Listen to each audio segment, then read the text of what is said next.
Welcome to the show, everybody. Some really cool updates for you, making some upgrades to the show. For those of you that have been listening to the Here We Are podcast for 5.5 years, almost 6 years now, you know it was audio the whole time, and during quarantine, I started adding this video element. Well, we took a break recently with all the craziness going on in the world, and to make some updates to figure out how to deliver to you a better quality product, better video, better audio. We still have this big backlog to get through. This one that you're going to watch today was April 8th before we made a bunch of these changes. But going forward, future episodes, they're going to have a background like this or similar. Made some changes where the guests are going to look and sound a lot better. And the important thing, the reason I'm bringing this up right now is that all of your comments, when you have questions or anything like that during the episode, we're going to store those. We're going to categorize them so that when I have another researcher in the future doing anything related, I'll have your comments. I'll have your questions to draw from. You'll get to be more of a part of the show. So take advantage of that. Throw in some comments if you have them. No need to force it, but if you like the video, throw a like on there as well. It'd be helping me out as this is a new, fun, cool experiment for me, and I can't wait to add a whole bunch more with this video element. Thanks for supporting the show. Here we are. Hello, everybody, and welcome to the Here We Are podcast. Today, my guest is Josh Tybur. Josh, why don't you introduce yourself for people? Happy to do so. Thanks for having me on here, Shane. Yeah. I'm an associate professor at VU Amsterdam. That's Vrije Universiteit Amsterdam. I was born and raised in Phoenix, Arizona. I did my PhD at the University of New Mexico in Albuquerque. And I've been here in Amsterdam for about 9 years. I'm an evolutionary psychology by training, and I'm especially interested in studying human emotion and personality. Amazing. Many of my favorite topics. So this will be a fantastic conversation. What's kind of your, could you go a little more in depth into your background? Yeah, sure. So, if we're going really into depth, I started at Arizona State in 2000 for my bachelor's degree. And I tried studying exercise science at first. Really liked sports. My parents were massage therapists, and I thought that would be a cool thing to study. Didn't really work out after 6 months. A little bit too jocks and bros for me. Yeah. And I kind of stumbled my way into some psychology classes. And I found it to be really, really thought-provoking, a really cool thing to study. And I ended up working in research labs. And there was a specific researcher at Arizona State named Steve Newberg who was studying prejudice, but thinking about it in terms of the threats people perceive from different groups and how those different threats would lead to different emotional responses. And those different emotional responses could lead to different kind of shades of prejudice. And so, we were studying how some groups are perceived as threats to physical safety, and that would lead to prejudices that are more fear-based. And some other groups might be perceived as economic threats, and that could lead to prejudices that were more anger-based. But then all of these different groups were eliciting disgust. And this was really confusing because sometimes people said, well, this group's disgusting, but I think they're a health threat. And other times it was, well, this is kind of a moral threat or a values threat. And there wasn't kind of this clean mapping between one perceived threat and disgust. And so when I started my PhD in evolutionary psychology, thinking about emotions in terms of how natural selection has shaped them to motivate us to do different things, I thought, well, this is really a mystery and this is really cool to try to understand. So I kind of dedicated my graduate career when I was doing my PhD to better understanding disgust, and I've continued doing that as a professor. Amazing. I believe I had Steve Newberg on like 5 years ago on the podcast in my first year of doing it. And the out-group stuff is incredible. And I had 𝕊𝕙𝕒𝕟𝕚 on the first time 2 years ago or something like that when her book first came out, and that's been such a thought-provoking thing for me ever since, to think that these disgust mechanisms that you get sick to your stomach when thinking about something that some moral behavior or moral action is making you sick to your stomach, even though you're not eating that moral action. You don't have to worry about eating someone stealing something from you or whatever. But that's such a strange and from an outsider logical perspective, it seems strange that we got wired that way. Well, it's strange to insiders too, and it's only strange if you think about it a little bit, because most of these things, they feel totally natural to us, and we only realize how strange a lot of our behaviors and our emotions and our thoughts are when you take a step back and you kind of examine humans as if you're an alien. Yeah. And if aliens came to Earth and they saw what we're doing, what are the things that they would think are really weird? And those are some of the coolest things to try to understand. Yeah. I've been speaking a little bit about another example that's similar to that is why we like children. That's something that like everyone's like, well, who doesn't like children? We like children because we like babies because they're cute and it's very rare to hear anyone outside of like the field of evolution talking about babies as these kind of parasitic costs on our lives. But it's funny that in speaking of disgust, babies do all of these disgusting things, and it only takes this outsider perspective of like caring for another person's baby, babysitting someone else's baby, and having to change someone else's diaper or someone else's kid's diaper, that it becomes obvious, like, oh, these are some very gross things that we're doing. Yeah, absolutely. So I definitely like to return to that, because that's one of the really fascinating things about the kind of disgust that leads us to avoid infectious disease. Sure, I don't mean to skip ahead too much. Well, maybe we could talk a little bit about germs, about pathogens, about viruses and bacteria, and why these things are such a problem, and how they've been a problem for long before COVID-19 right now. Yeah. So, life first developed on Earth with just single-cell organisms, and as soon as there were single-cell organisms, or shortly thereafter, there are other organisms that are parasitizing them, that are basically hijacking their own metabolism for that parasite's benefit. And so we have the evolution of more complex organisms that are filling different niches, and sometimes that can lead to less complexity depending on how you're looking at complexity. But regardless, there are always these kinds of arm races between the organisms and the smaller organisms that are feasting on them, that are kind of reproducing inside of them.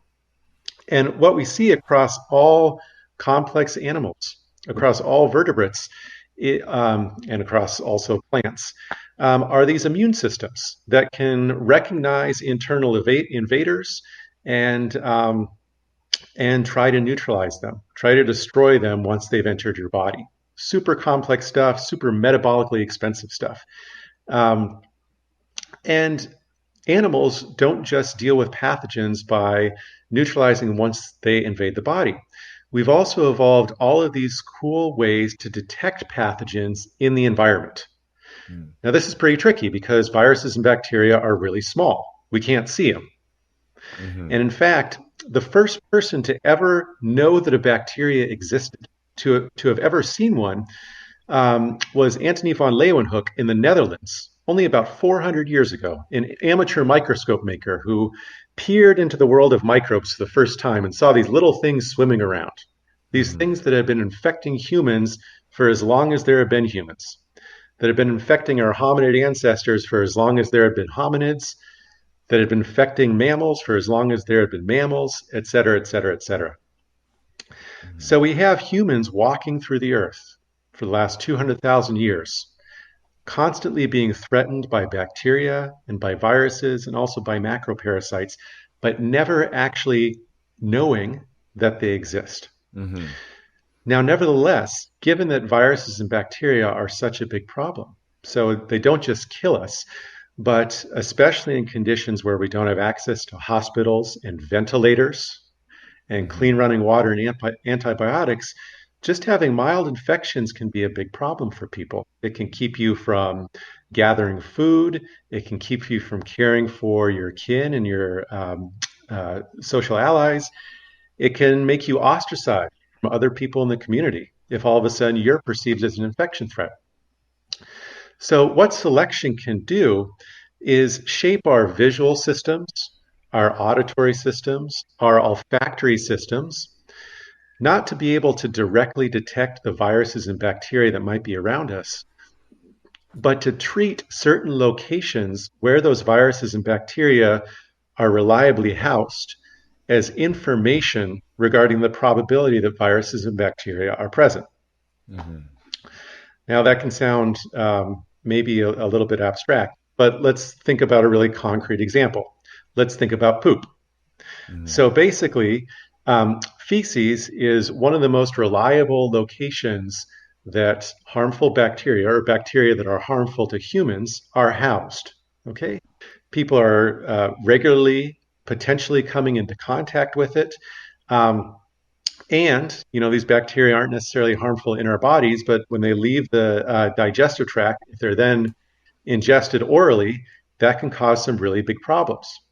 And so what our olfactory systems can do is evolve to, when detecting the chemical signatures of the bacteria that are typically housed in human feces, have an avoidance reaction. Our minds can generate an emotion, disgust. And what is disgust? What do you primarily feel like doing when you feel disgust?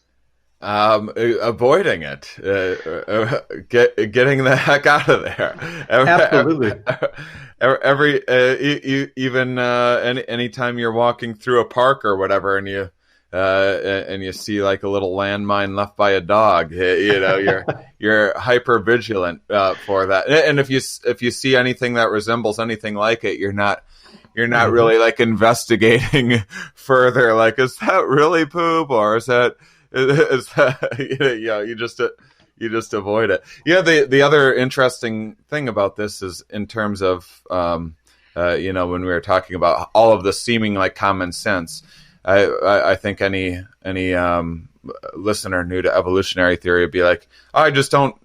Of course, poop's disgusting. You're not telling me anything new there. But if you think about something like a dung beetle, a dung beetle loves poop. It's heaven. It's everything it dreams about. It's its food source. It's its house. It's its penthouse. It's where it picks up mates. It's where it raises its children. Absolutely. So I'm not familiar with dung beetle olfaction, but if they have a sense of smell similar to ours, it probably smells like chocolate cake or something. Yeah. It smells like cinnamon rolls. So you said that your primary motivation, if you were to smell shit in the park, is to avoid it. Yeah. Now, what's your primary motivation if you're in the park and someone jumps out with a knife? Run. Well, usually, it's also fight.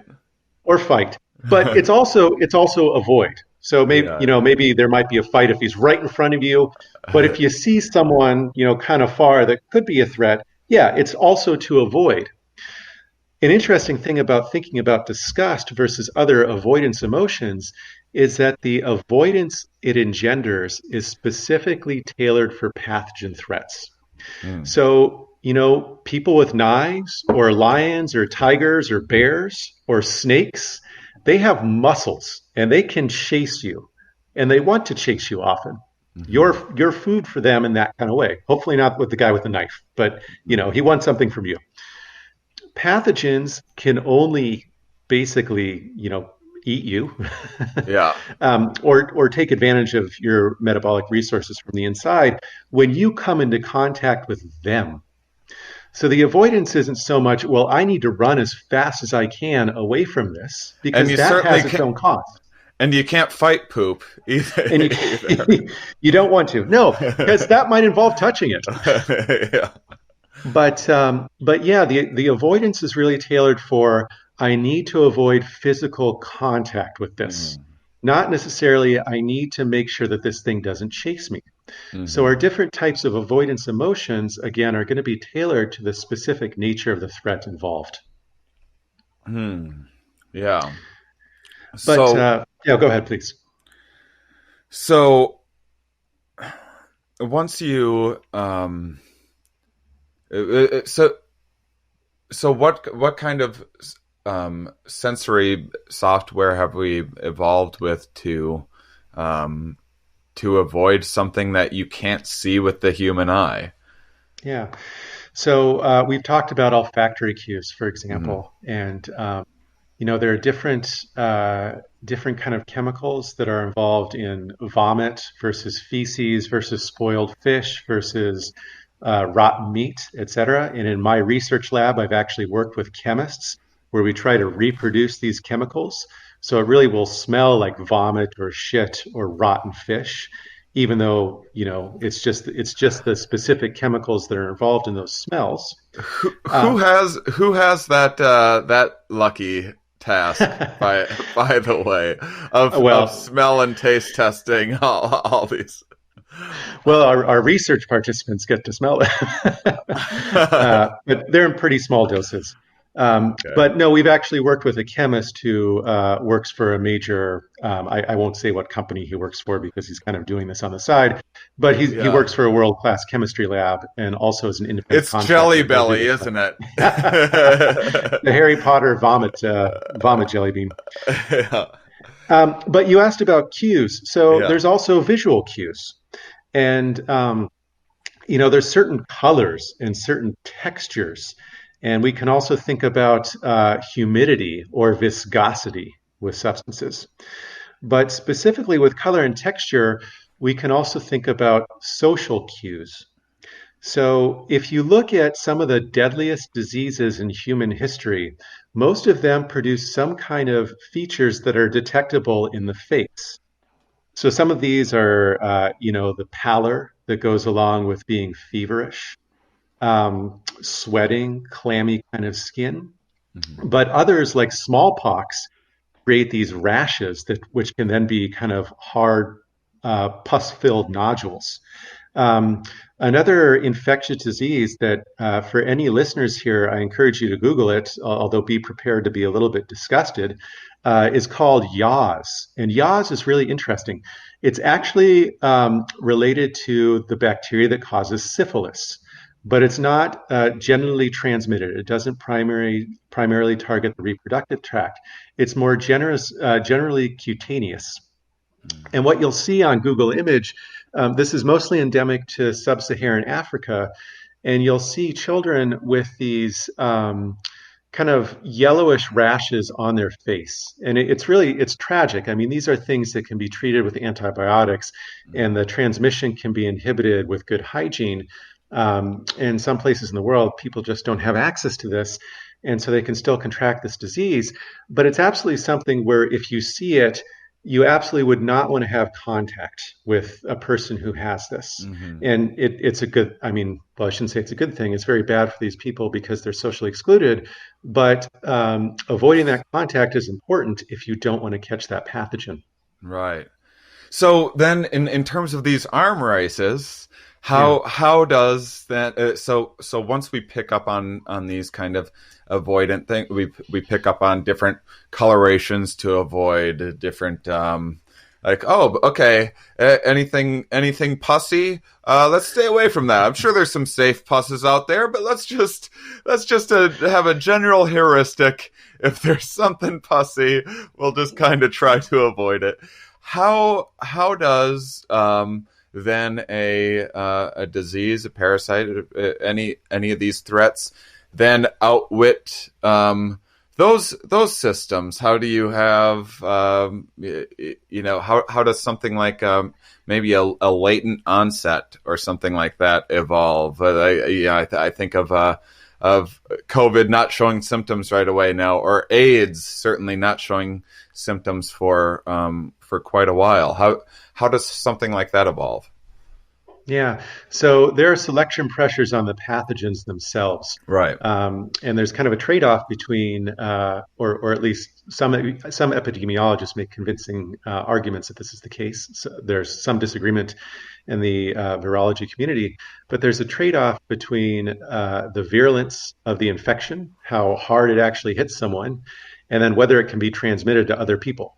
Mm-hmm. So basically, if the pathogen or parasite in some cases completely knock someone out and they're not able to move around and infect other people, that's kind of a dead end for that specific virus. Mm-hmm. You can have selection then favor different variants of the virus that are less deadly and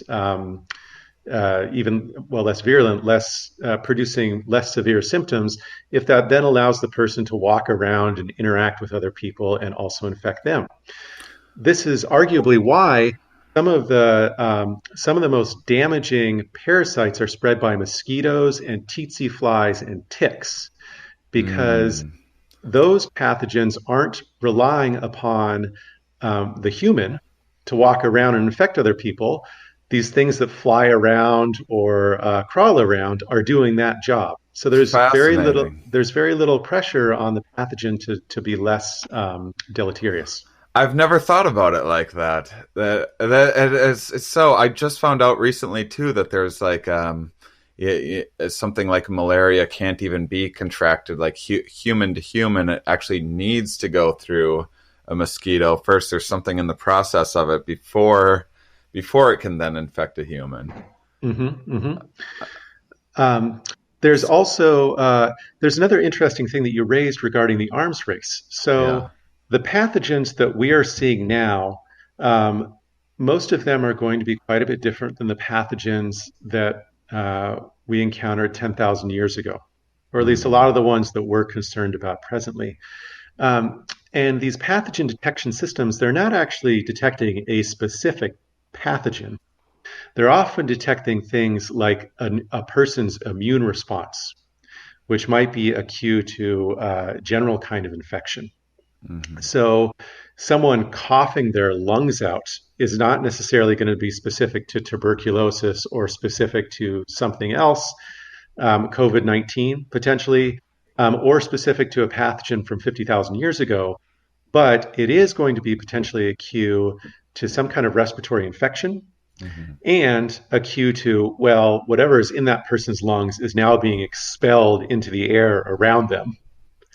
So maybe not being in that vicinity is a good idea. This trade-off between a virus's ability to take all this energy and knock someone out quick is dependent on how likely this person is to get up and move around. So you have something like rabies that might make someone like more aggressive and more apt to pass this around.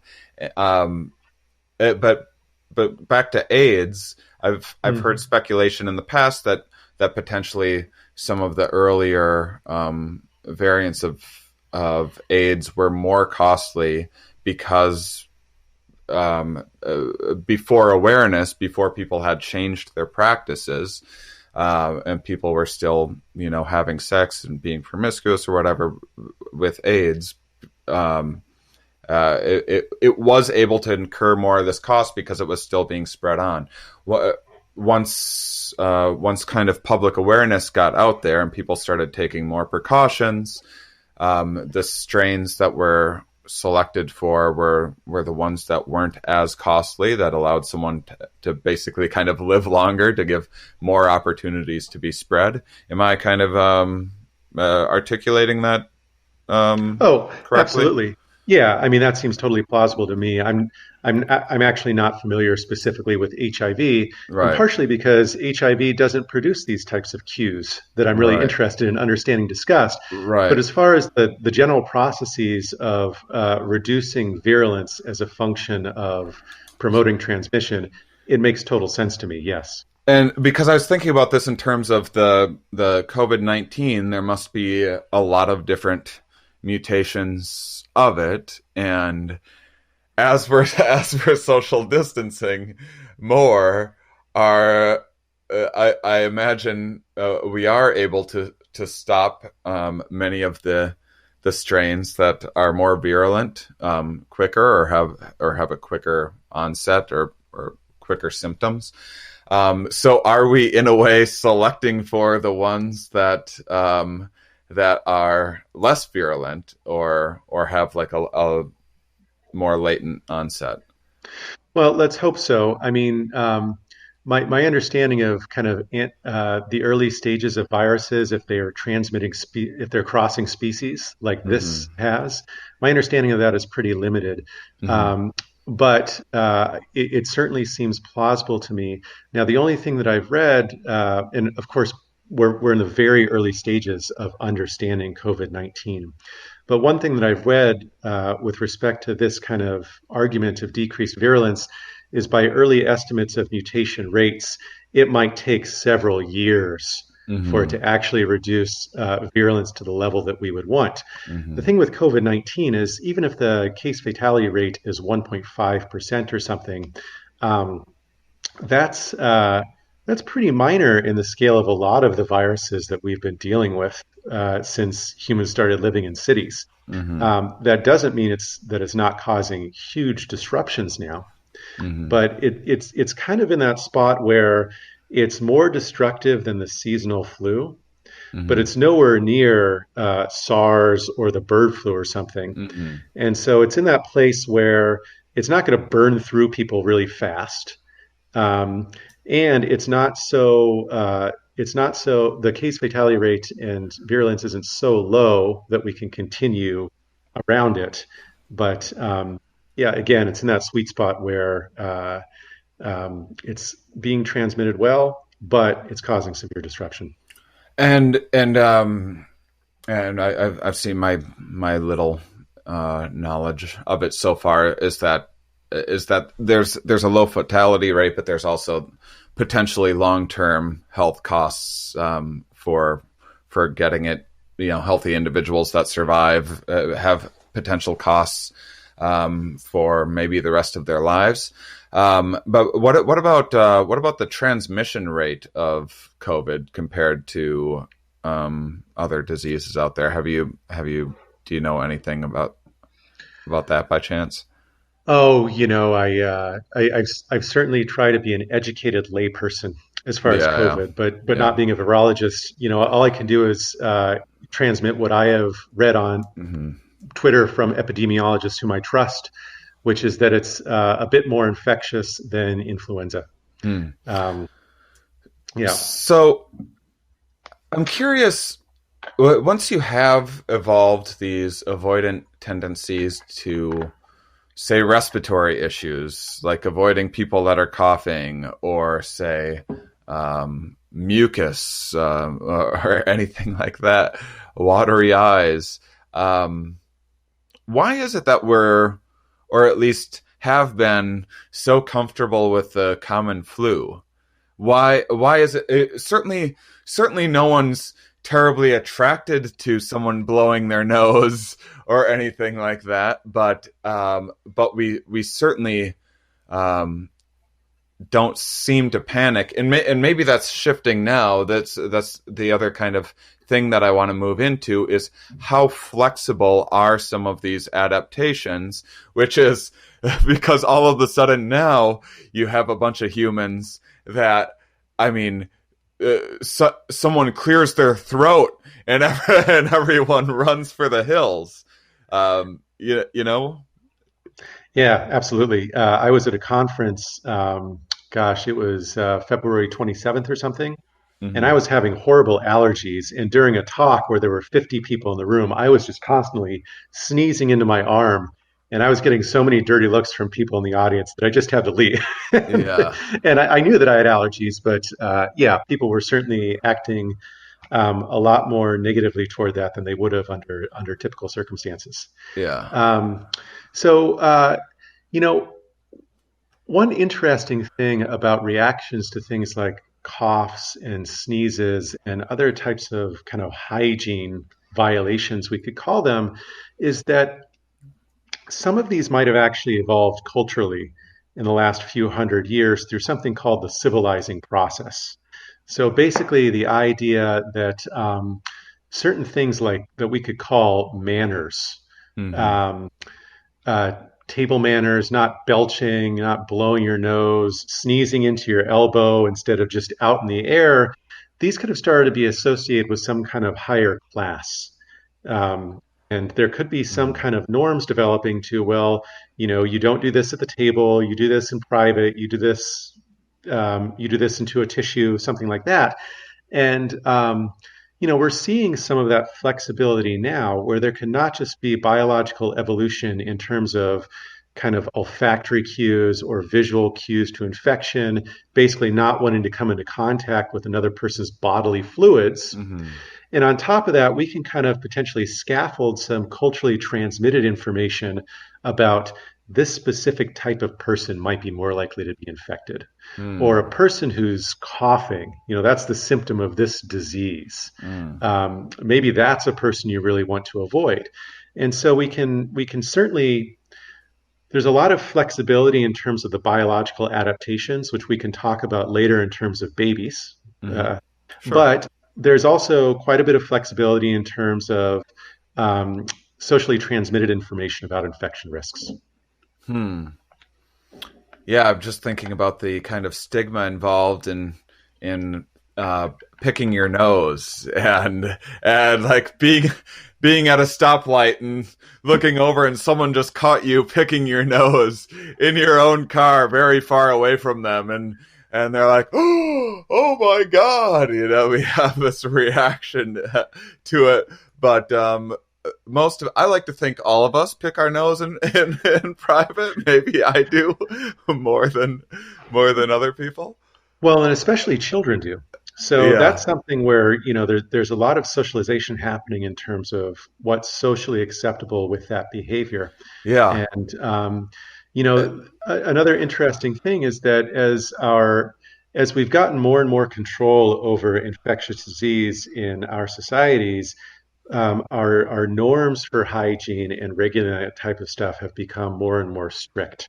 And that could be just because, there's just a little bit of extra space that we can go to have even more pathogen avoidance. Whereas if you live in a really, really pathogen-rich environment, that extra little behavior, doing it or not, might not actually be moving the needle too much in terms of infection risks. That is fascinating, and I'd never really thought about the class take of like going back to picking your nose. This is something that like someone does in like like a dumb, uneducated character or like trailer trash or whatever, like miming picking your nose is something that you like. This is what lower class people do. Like none of us. James Bond doesn't pick his nose. Yeah, and oftentimes people can signal to others their social class and their wealth and their access to these types of social circles in terms of knowing what types of behaviors are quote unquote disgusting or are hygiene appropriate or not. And then people who have other things on their mind, like they're doing a lot of manual labor or they're worrying more about getting food on their table than necessarily working their way up high society, they might not be investing so much in learning those norms, or really attending to them, because again, their efforts are placed elsewhere. Now I'm thinking about handkerchiefs and how you have like a blue collar worker wearing out his back pocket. It's not visible, but then you have you get dressed up to go fine dining, and you have this lovely little handkerchief that it's also interesting that it's like displaying it in this elegant way. Like, look, I'm using this. I have a handkerchief. Haven't used it. It's impeccable. It's spotless. Look freshly how ironed. hygienic I am. Freshly ironed. Wow, I had never really thought about that before. Well, I love evolutionary psychology so much. It just always blows my mind. Um, so, and sorry, like I said before we started recording, you're welcome to steer the ship in any way that you want. Yeah. But I do have one, if you don't mind, one last thing regarding kind of class and hygiene and avoidance. I've also seen speculation that as an area improves its, say, sanitation processes and improves public health, they also tend to become more progressive, like less fearful of outgroups, more accepting of non-normative sexual or mating behaviors. You know where I'm going with this? I do, yeah. And are we skipping ahead too much to tie this together? No, not at all. No. So this is definitely an empirical pattern. If you look across different countries, those with lower infectious disease burdens, which are often a product of these types of things that you're talking about, better sanitation, better hygiene, et cetera, they tend to be more kind of socially liberal. They tend to have less kind of intra-national conflict. Now, there's a few different perspectives on explaining these relationships. One perspective is that having a lot of infectious disease around actually calibrates people's minds to be more conservative. And the argument behind that is basically that a lot of kind of conservative values impede disease transmission. There's fewer intergroup interactions. There's less kind of promiscuous sex. There might be fewer departures from traditional hygiene rituals or food preparation rituals. Another perspective that other researchers have argued is that the countries with really high disease burdens, they were really difficult for liberal Western democracies, or I guess they weren't democracies yet, but Western countries to colonize and to import institutions to. And that it's the institutions that are allowing for these kinds of liberal values. So basically, when the British and the French and the Spanish, et cetera, were going and colonizing different places and setting up legal systems and market-based economies, et cetera, when they got to areas where everyone was dying of malaria or dysentery or something, not worth it. Not worth it, or we can't sustain it. They're not lasting.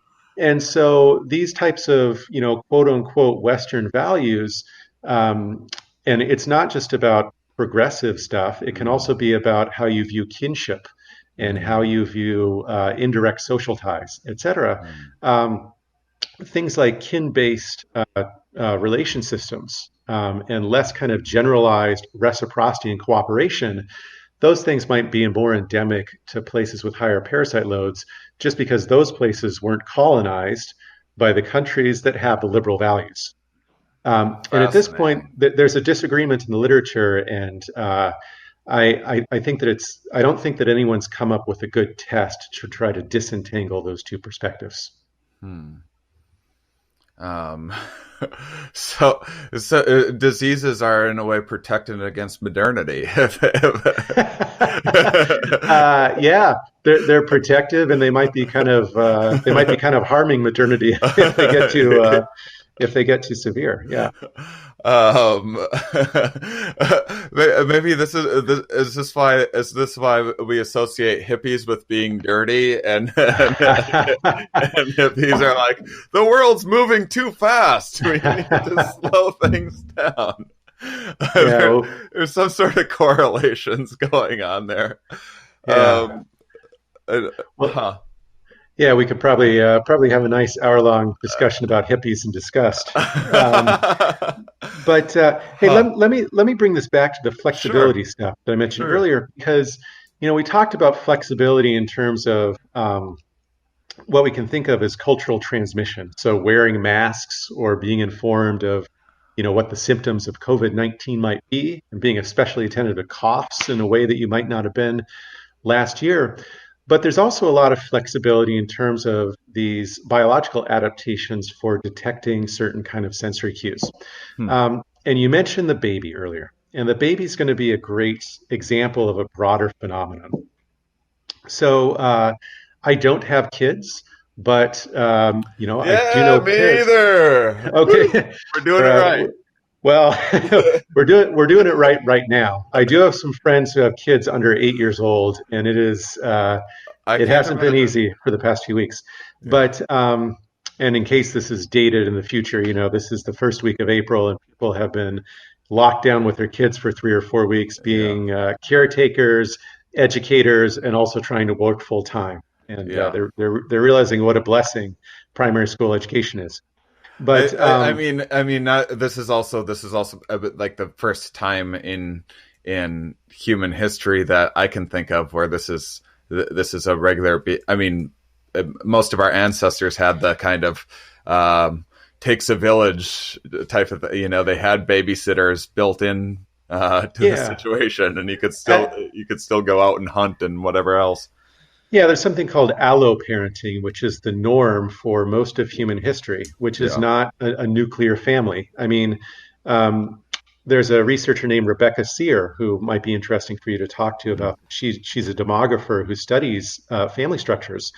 And she's made the point that the traditional family that you hear about in terms of Western social conservatives, and maybe especially U.S. social conservatives, well, that's really abnormal. It's really a novelty of the past couple hundred years.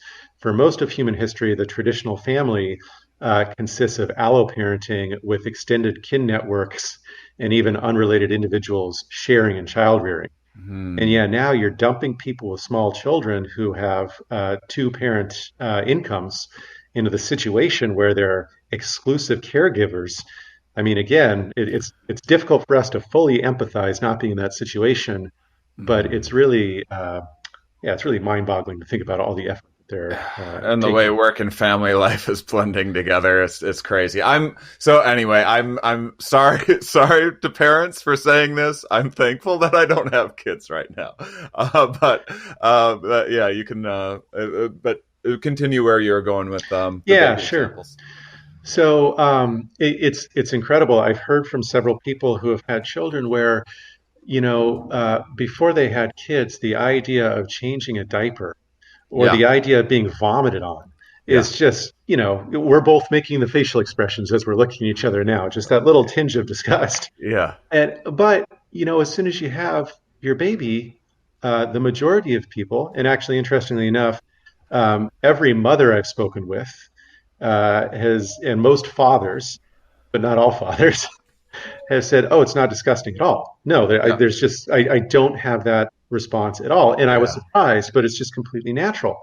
But that's not the only instance where something that's typically disgusting is not disgusting at all. Mm-hmm. So I want you to think for a second of someone whom you really like, a close friend of yours, your best friend. So you don't need to say that person's name, but just picture that person. Okay. Picture drinking out of the same glass as that person. Uh-huh. So you're sharing a beer or something.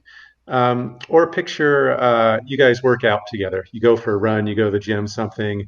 You pat him or her on the back and it's a little sweaty, something like that. Mm-hmm. So maybe not something that you necessarily fantasize about. That's really appealing, but you're also not quivering in disgust. Right. Now think about someone that you know personally that you really dislike. Think about someone who you just find to be an arrogant asshole, untrustworthy, their voice grates on you, all that type of stuff. Okay, So picture a person. Again, don't tell me who it is in case they're a listener. But you have this person in mind. Now picture drinking from the same glass as that person. Or picture patting them on the back when they're sweaty. So if you're like most of my research participants, when you think about the exact same behaviors that have pretty similar pathogen transmission risks, those things are way more disgusting when you're doing them with someone that you really dislike. than when you're doing them with someone whom you really like. And there's a reason for this.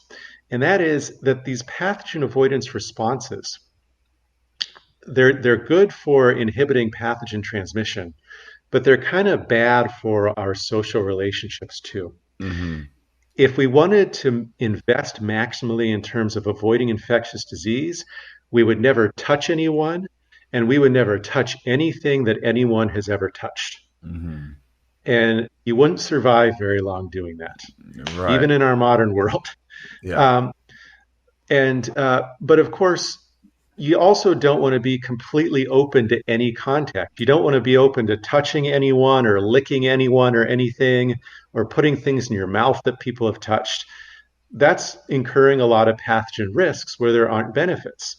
So what, 𝗍𝗓𝘓𝕚𝕁, one of your previous guests, what she and I have talked about is how our pathogen avoidance psychology, which, gives rise to disgust, shouldn't just consider these cues to pathogens, but it should also consider the benefits of the relationship that's involved in terms of transmission. Now, this is with socially transmitted pathogens. It's not necessarily with mold on bread or something like that, but things like, sweat on someone's palm, or whether someone sneezed or coughed, or sharing a glass with someone.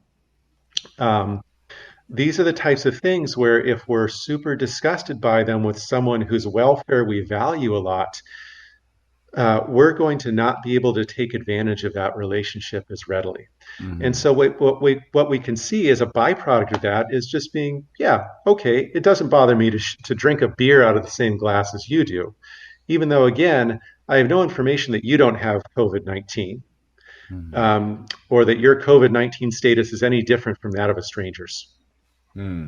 So these different bonding and mating mechanisms are able to kind of override the disgust system. It's more like, I mean, if a stranger at a bar puked on you, that would be one of the most horrifying situations. Some people have experienced that, but your baby can burp up on you, and it's just sort of cute, and it's still like no one's necessarily drawn to that baby vomit, even if it's their own baby's vomit. It's just that those adorable eyes and their outrageously large head to body ratio. It's just so cute. It can trigger those avoidant things. I mean, I've certainly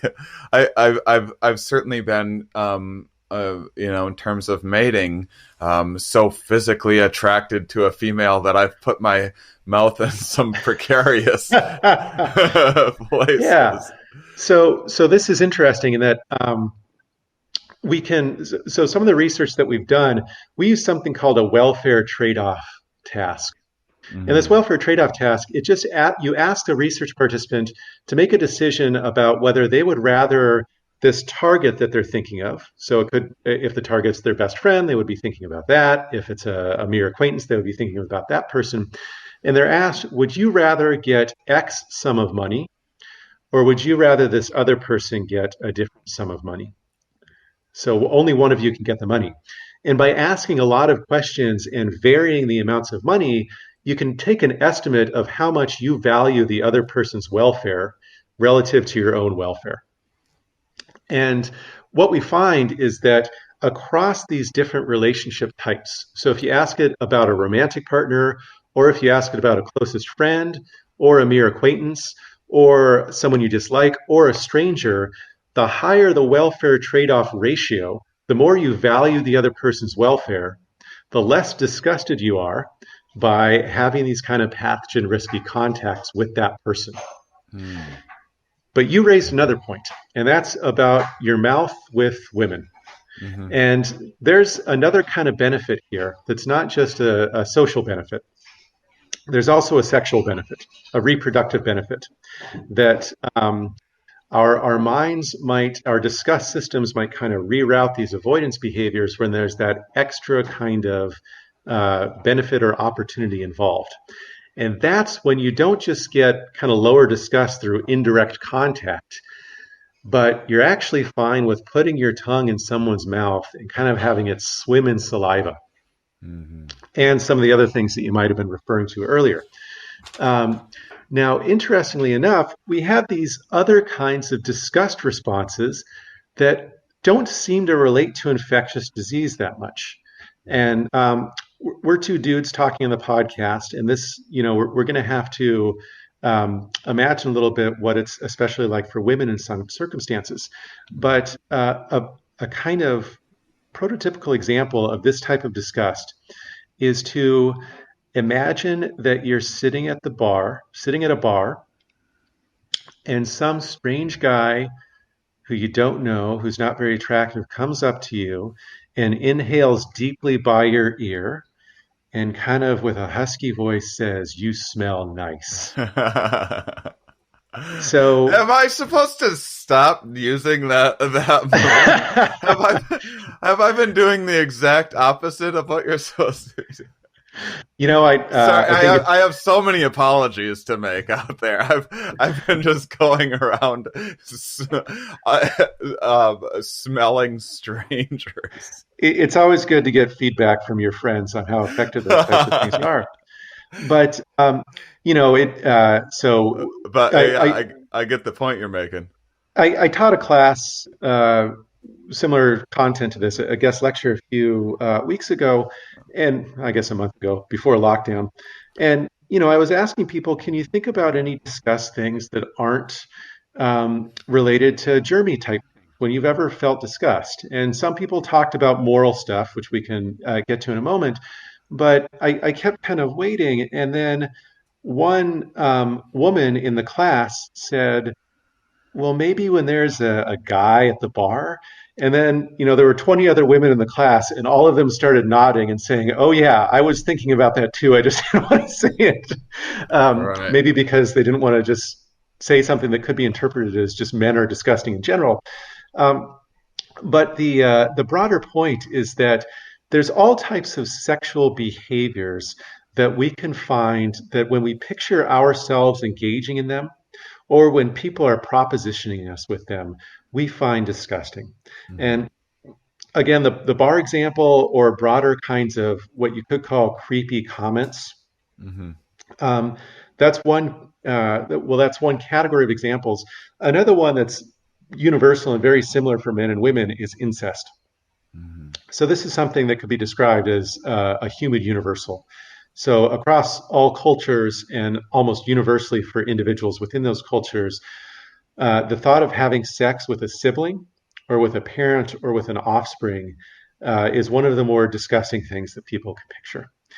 And there, you don't have any greater pathogen risk than you have having sex with another person, with an unrelated individual. And further, there are often really nice things about your siblings in terms of, they're typically of a similar education level to you. They're typically of a roughly equal attractiveness level. They're typically in the right age range. These are all these desirable characteristics we have when we look for mates. Um, but for some reason, whereas other people with all those qualities might be, again, highly attractive and they might be great to kiss, siblings are really, really aversive. And the proposed reason for this is that siblings on average are going to have a far higher probability of having certain what are called deleterious recessive alleles. Mm-hmm. Basically, um, alleles that when there's only one of them, they're not really causing too much damage. But once they pair up and you're homozygous instead of heterozygous at a Mm-hmm. specific locus, they can cause serious developmental problems, immune problems, etc., in offspring. Mm-hmm. And so the idea is that natural selection has shaped our sexual psychology to use these disgust feelings to steer us away from having sex with individuals whom there's a much higher chance of producing what would be kind of genetic dead ends, Mm-hmm. which is a major cost in terms of an organism that doesn't reproduce that much and that invests a lot in offspring, humans. Um, and and yeah, these same kind of motivations might also apply to non kin-based sex, but Mhm. also sex with people whom you just find unattractive Mhm. or people whom you haven't had an opportunity to assess. So Mhm. that could be the creepy stranger who comes up and whispers something to you. Mhm. Um, and this person might, if you had a normal conversation with him, might turn out to be a great mate. But if they're just propositioning you with sex right away and you haven't had the opportunity to assess a lot of things about them, their health, their attractiveness, their mental capacity, their trustworthiness, etc., there you immediately might have the avoidance motivation. I mean, this explains so much that even though I have great hair, none of my family's ever made a move on me.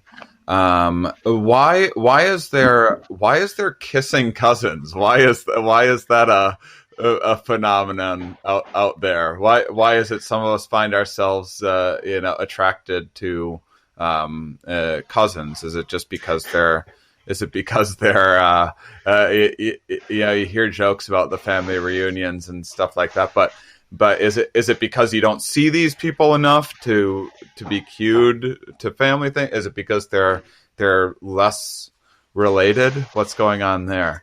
Yeah, there's It's funny because you need laws against like cousin mate. Like no one really needs a law to not try to mate with their immediate family. No one's yeah. trying to do that. So this is actually a fascinating phenomenon in general, and Mm-hmm. we don't have time to delve into it deeply. But the reason for there being incest Well, laws in next time I get you on, we're going to get a whole, we're gonna whole get. conversation about incest and hippies, but yeah. So basically, just the fact that there are incest laws in general is a little puzzling, just in terms Mm-hmm. of parent, offspring, and siblings, and that these are things that almost no one wants to do in the first place. Like again, Yeah, you don't need a law that says don't have sex with your sister, because almost no one wants to have sex with their sister. yeah. Um, and so, just as a cultural and legal issue, that's kind of an interesting puzzle as to why those laws are there in the first place. As far as cousins go, again, there's a few different comments we can make. One is that there's much more cross-cultural variability in terms of avoiding sexual activities with cousins than there is with siblings and offspring and parents. And the genetic consequences of reproducing with cousins are much less severe than those for reproducing with siblings. And oftentimes there are other kinds of social advantages toward cousin marriage. And so you have a lot of traditional pre-industrial, pre-agricultural societies where cousin marriage is actually encouraged. Mm-hmm. And again, there are often good things about cousins. They're approximately the same age. They're going to have relatives in common who have shared interests, etc. Um, but as far as why cousins might be attractive, so we might not have these types of avoidance mechanisms in the first place. Um, One is that with siblings, and your previous guest, 𝗍𝗪 probably talked about this some, people's disgust towards sex with their siblings is actually tied to two factors, whether they're the older sibling or the younger sibling, and how much they actually saw the sibling with their mother when they were growing up. Mm-hmm. So the idea basically is that if you're a younger sibling, you're just going to be disgusted by sex with your older sibling no matter what. Okay. Mm-hmm. Um, if you're an older sibling, basically what you're going to attend to is how much you've seen that kid with your mom, basically breastfeeding your mom, what's called a maternal perinatal association. Mm-hmm. And so what you have sometimes in some communal type of societies like Israeli kibbutz is that you actually have these kind of discussed incest avoidance responses toward people whom you might be good romantic partners for because you're not genetically related, but you saw them with your mom so much when you were 4 or 5 years old that Mm-hmm. the thought of sex with them is really disgusting. Mm-hmm. Now, with bringing this back to cousins, in the way that family structures are set up in the U.S. right now, cousins are sometimes only going to see each other once or twice a year, and our minds might be processing that the same way as a classmate at school. So there might be some kind of social pressure or taboo against having kind of sexual relationships with those people. But as far as the mental mechanisms that output our physical attraction and our repulsion, our disgust, they're not really going to be attending to any kind of cues that might have motivated avoidance in our ancestral past. Well, you heard it here first, everybody. Cousin mating, bit of a gray area. Bit of a gray area. So let's move into just shoot. I don't even know if we have time for the. Do you have a couple extra minutes? Yeah, sure. I just want to get into morality quick. I did. We did just kind of have a similar discussion of how these disgust mechanisms. This all makes sense. You want to avoid poop. There's going to be disease. You want to there's all these certain social situations that you either want to avoid or override your disease avoidance stuff to engage in more social situations. Then how do you get into these? You go from there to using disgust when judging a political view or or someone else's act of. I used the example of stealing earlier. How is something like stealing a possession triggering a disgust mechanism? Yeah, so this is a fascinating topic and a real puzzle for psychologists. Now, when I've thought about this in the past, I've actually suggested that we should be breaking down this moral disgust stuff into two separate phenomena, two separate categories. One is the types of things that we moralize that we kind of find disgusting anyway. And those are kind of the sexual or pathogen types of things. And incest is a good example of this. I find incest, I find the thought of myself having sex with a relative really disgusting. But why would I judge you for having sex with your sister?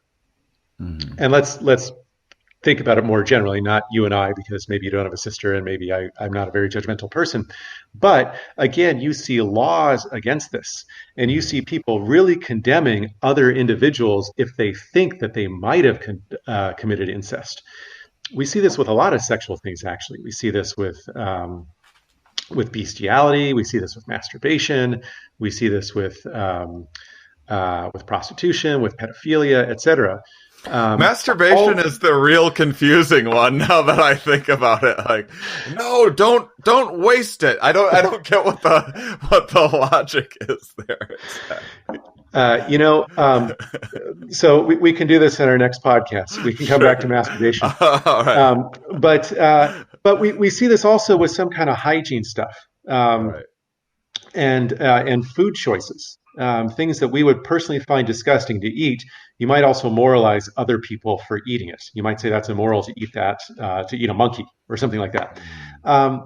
And sometimes people think about that as, well, that's moral disgust. I'm disgusted and I find it immoral. And for that, that's probably a different phenomenon again, because you might be feeling disgust just from the mental simulation of engaging in the behavior yourself. And then there's a, well, that's wrong kind of phenomenon, and these people should be punished for doing this.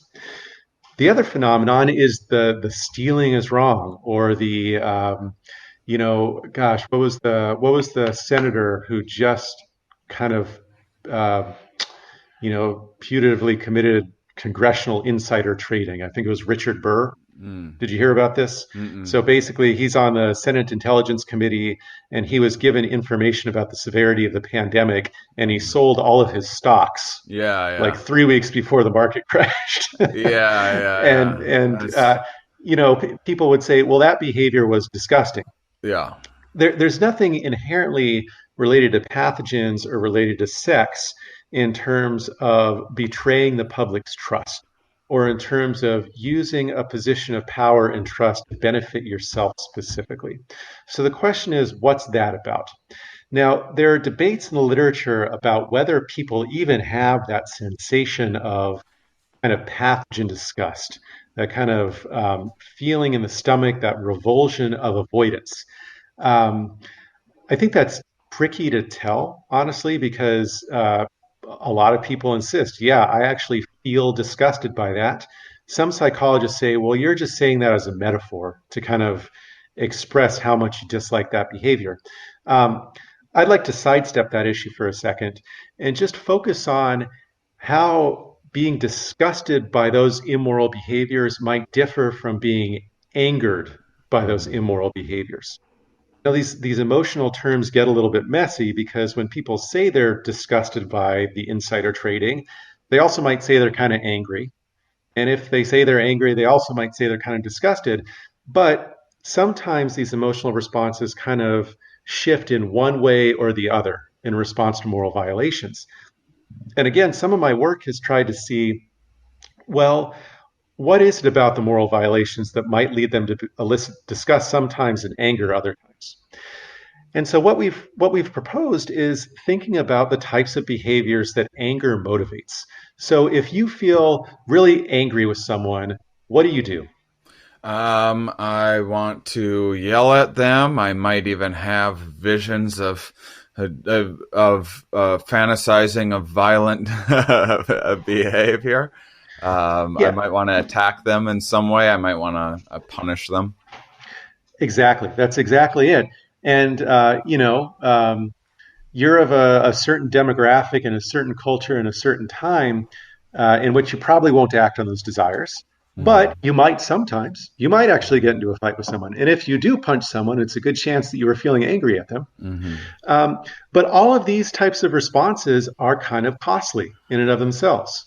So basically, if you're getting in someone's face and yelling at them, if you're being physically aggressive with someone, well, that person might yell back at you. They might punch you. Or maybe people who are watching you might think, geez, Shane's kind of an asshole. Shane's kind of a hothead. Maybe my feelings about Shane should change based on him flying off the handle like that. Maybe the allies of this person that you're yelling at or attacking, they're going to come and beat you up. So basically, these anger responses that you can have, they're not cost-free. They might be really good at adjusting that person's behavior, so making it so they don't do that behavior in the future, and maybe knowing, well, I shouldn't mess with you, but they're also pretty risky. Okay, now let's think about disgust. I'm just thinking about me tweeting through all of this, revealing to all of my many followers what a hothead I can be sometimes. Maybe a costly strategy. Yeah, it is. Well, especially if you were using a lot of curse words and flying off the handle on Twitter. You could be doing it a little bit differently. And of course, these modern technologies and ways of transmitting information are a little bit different from the facial expression, getting red in the face and, spittle flying out and actually being prepared to punch someone. But so again, part of my research is trying to think, well, what are all these behavioral components of anger, and do they actually differ from disgust? And can that give us some clues as to what this moral disgust is doing, what it's for? So what do you feel like doing if you're disgusted by, that story that I told you about the senator? I mean, you make a fantastic point. I guess I do. I feel anger a lot more. I guess if I felt disgust, maybe I just want to turn off the television or something like that. I don't know. So what we've found, and I'll tell you the study setup that we've done. We've given moral violations to people. We've had our research participants read about moral violations, and we've varied the costliness of the violation to the participant. Okay, and we've done that by asking participants to imagine that the moral violation is targeting them, or that it's targeting someone else. So an example of this might be you see someone reach into your purse and take out $20, versus you see someone reach into another woman's purse and take out $20. And then we ask our participants to basically complete a measure that tries to assess their emotional response to this moral violation.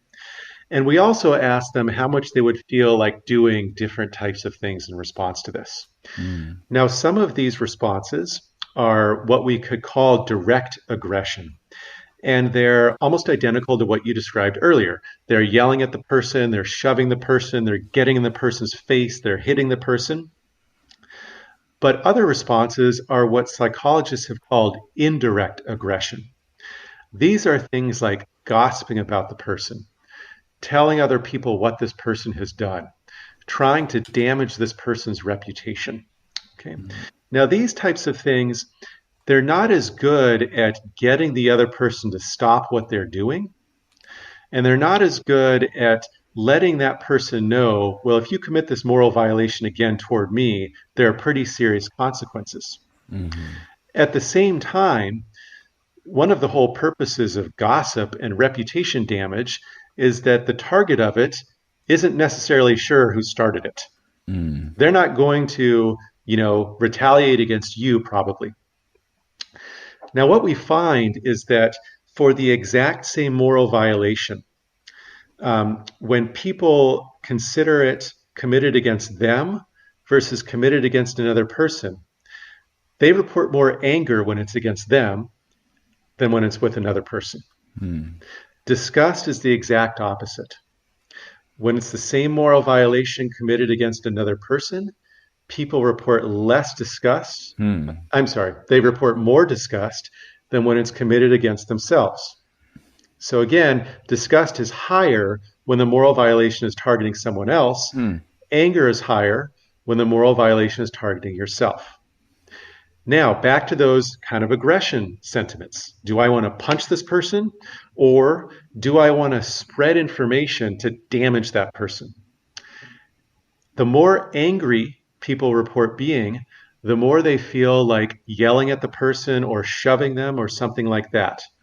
But their level of anger is completely unrelated to wanting to gossip about the person. Disgust is the exact opposite. The more disgusted people feel, the more they want to gossip and damage that person's reputation. But the feelings of disgust are completely unrelated to, well, I want to punch that person or hit that person.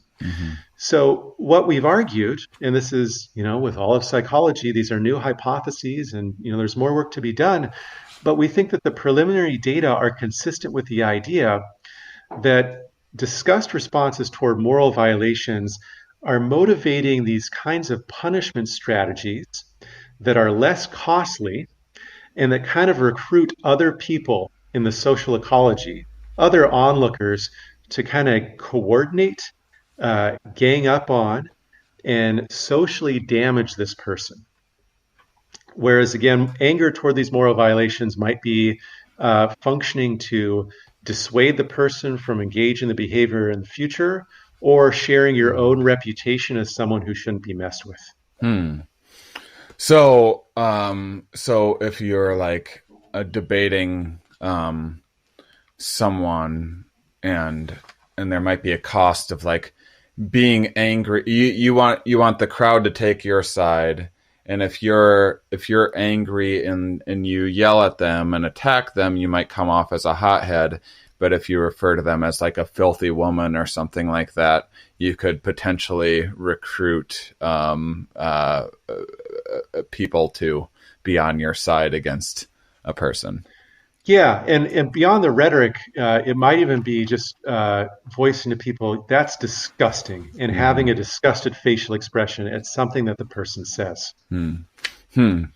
So last thing is so if there's some correlation between more parasites, more disgust being triggered, or immune systems weakened, whatever the case, more parasites in the environment, or just more cues to disgust in an environment. If that is potentially triggering avoidance of kind of outgroup, different people going to different places, as a way of potentially avoiding some sort of disease threat or something like that. do you think that could also be applied to making people adverse to like new ideas in general? Like if you trigger disgust, are people more adverse to say like self-driving cars or something like that, and more fond of like going back to old ways of doing things, or relying on traditional ways of doing things, making things like great again or something? Yeah. So it's a really provocative idea and hypothesis. I want to say that fortunately, no, it doesn't work that way, and that's probably a good thing. So, there's in the social psychology and the social evolutionary psychology literature, there have been a lot of what are called priming studies, and the idea is that if you put someone in a specific state, then a lot of behaviors and cognitions and intentions can change, and we've done a lot of studies like this with disgust, and we've tried these pathogen priming techniques where you see a bunch of disgust-listing pictures, or you read essays that are, describing being vomited on and all this horrible stuff. And then we've asked participants about their opinions about immigrants, and we basically find that there's no relationship there. So if you discuss people, they're not being more closed-minded to immigrants. Now, their tendency to be disgusted by things, that's related to their attitudes toward immigrants, but specifically toward immigrants from disease-rich places. So basically, the more easily disgusted you are, or people are, the less positive they feel toward immigrants from, in the research we did, it was Liberia and basically equatorial regions in Africa where we highlighted Ebola threats. But the disgust had a lot less to do with attitudes toward immigrants from, the examples we used were Syria. So basically violent type places. Another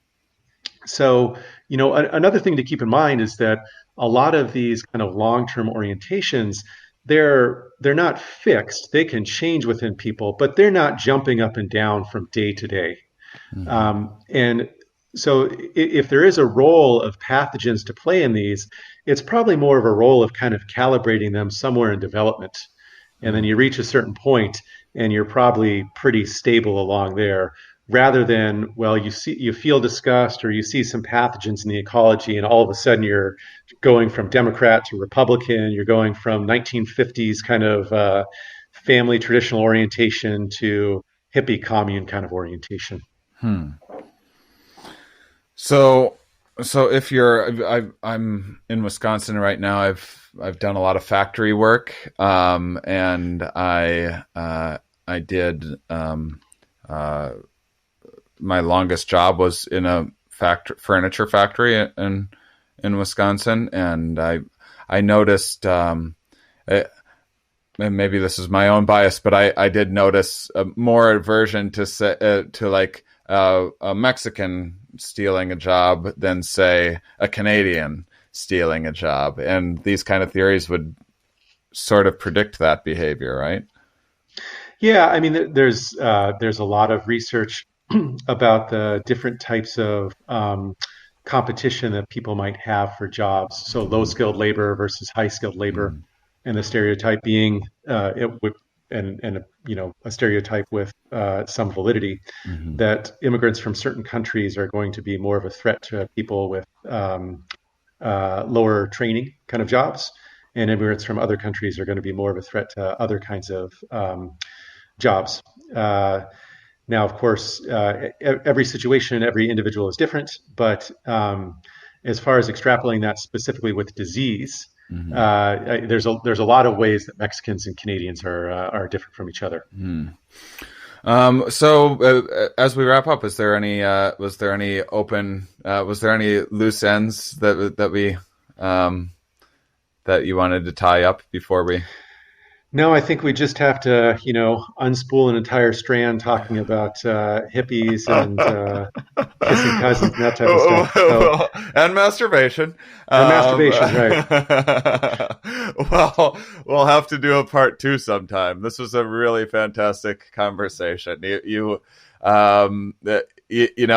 have to say, I was just like, a hair nervous because I just had David Carlton on pretty recently, and I'm always like, I hope we're still gonna have a lot to talk about, and it hasn't all been covered already. And the way in which you articulated some of the things that we did cover in a fresh way, but then I was surprised how many times my mind was blown by stuff that I thought I was already kind of familiar with this research. So that's really, really cool stuff, and I will be. I'll be thinking about this research for a very long time and sharing it with a lot of folks. So thank you so much for what you do and joining me. Fantastic, Shane. I really appreciate being on here. Thanks for the conversation. It was a great time. Awesome. Thank you, listeners, for tuning in. See you next time. Thank you guys so much for watching. If you like what I do, hit subscribe because I got so much more coming. Trying to do 2 episodes a week. Already have a 2-month supply of episodes banked, ready to go. We're improving, getting out more highlights for you. There's going to be so much stuff out there. And so if you subscribe, you'll get more than you can ever watch, and you'll get to choose between all sorts of different subjects. Pick the things that work the best for you. Also, on Patreon, I started doing some behind-the-scenes stuff recently, kind of putting some stuff out there as I prepare for interviews, things that are going on in my life, and I'm going to start experimenting with putting out material and jokes and things like that, content on Patreon before anyone else gets to see it. So if you're interested in that, check me out on Patreon. Hit all of the links down below if you want to find out more. You guys are awesome. Those of you that watch all the way to the end, you are, of course, my favorites.